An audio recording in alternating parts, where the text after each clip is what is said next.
J'ai pris une leçon de vente et de marketing la semaine dernière dans un petit village de montagne, à Megève précisément, dans un magasin de sport, où j'étais simplement allé faire raccorder une raquette et je suis ressorti avec un panier moyen qui était 3 fois plus élevé que ce que j'avais prévu de base. Donc, je te raconte l'histoire, je rentre dans une boutique pour faire raccorder ma raquette de tennis et en fait c'est le patron directement qui me reçoit dans une petite boutique de sport.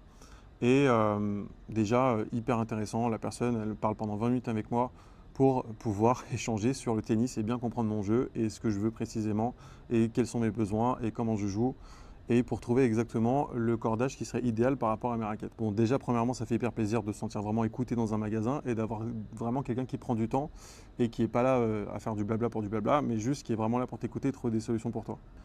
Donc 2 jours plus tard, j'y retourne pour pouvoir récupérer mes raquettes qui sont raccordées. Et en fait, on commence à échanger, il me demande d'où je viens, etc. On commence à discuter, je lui demande un peu qu'est-ce qu'il fait là aussi, parce qu'il avait un accent qui était assez particulier. Et ça se voyait qu'il n'était pas de Megève de base. Et en fait, il me raconte qu'il est du Paraguay, qu'il a travaillé dans des grands groupes industriels. Il a passé 8 ans à Dubaï, notamment, à travailler, travail de bureau classique, jusqu'au jour où il a rencontré l'amour, quelqu'un qui a 45 ans, qui a rencontré l'amour et qui a décidé de changer de vie et du coup de s'installer à Megève pour pouvoir racheter un magasin de sport et puis vivre de ça, complètement changer de vie. Et en fait, dans la façon dont il en parle, tu sens que c'est vraiment le choix du cœur et tu sens que vraiment il adore ce qu'il fait. Il adore le sport, il le connaît par cœur et il fait ça parce que en fait, c'est vraiment un choix de vie. Du coup, très naturellement, il y a quand même une connexion qui commence à se créer. Et naturellement, je commence à regarder un peu plus son magasin et regarder un peu plus les chaussures de trail parce que j'en avais besoin en plus, mais je n'avais pas prévu d'en acheter à ce moment-là.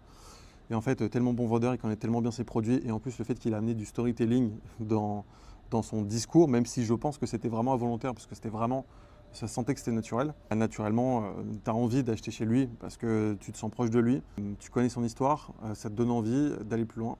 J'étais trop content de vouloir acheter chez lui et donc du coup je suis reparti avec un panier moyen qui était 3 fois plus élevé que ce que j'avais prévu de base. Et là j'en ai tiré 2 leçons essentielles qui là vraiment sauté aux yeux tellement c'était évident.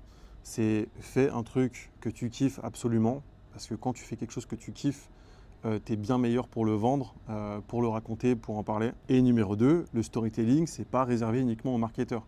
Le storytelling, c'est ultra puissant pour pouvoir créer des connexions avec les gens et ça s'applique dans n'importe quel contexte en fait.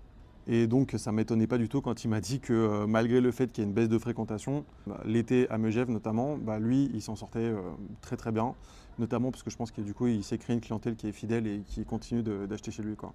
Et pour rappel, chez Gravity, on accompagne les boîtes de services à scaler et à générer plus de rendez-vous sans dépenser plus en marketing. Donc si tu veux la méthode complète et détaillée, on voit Go sur TikTok et sur Insta et je t'envoie tout ça.